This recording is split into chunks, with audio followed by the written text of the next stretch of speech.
ಇನ್ನು challenging star ದರ್ಶನ್ಗೆ ಮತ್ತೊಂದು ಸಂಕಷ್ಟ ಎದುರಾಗಿದೆ. ಮಹಿಳಾ ಆಯೋಗದಿಂದ ನಟ ದರ್ಶನ್ಗೆ ನೋಟಿಸ್ನ ನೀಡಲಾಗಿದೆ.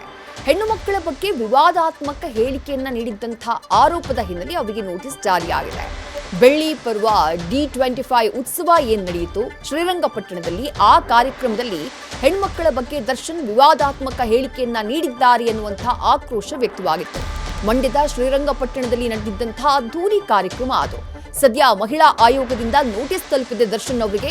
10 ದಿನದಲ್ಲಿ ವಿವರಣೆಯನ್ನ ನೀಡುವುದಕ್ಕೆ ಮಹಿಳಾ ಆಯೋಗ ಸೂಚನೆಯನ್ನ ಕೊಟ್ಟಿದೆ ನಟ ದರ್ಶನ್ ಅವರಿಗೆ.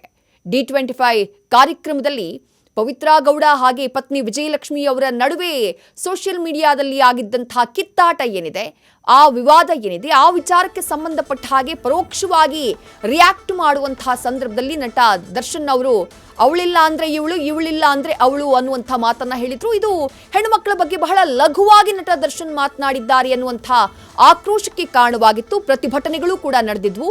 ಅದಾದ ನಂತರದಲ್ಲಿ ಅವರ ವಿರುದ್ಧ ಮಹಿಳಾ ಆಯೋಗಕ್ಕೆ ಕಂಪ್ಲೇಂಟ್ ಕೂಡ ದಾಖಲಾಗಿತ್ತು. ಈಗ ಮಹಿಳಾ ಆಯೋಗ ನೋಟಿಸ್ ಜಾರಿ ಮಾಡಿದೆ.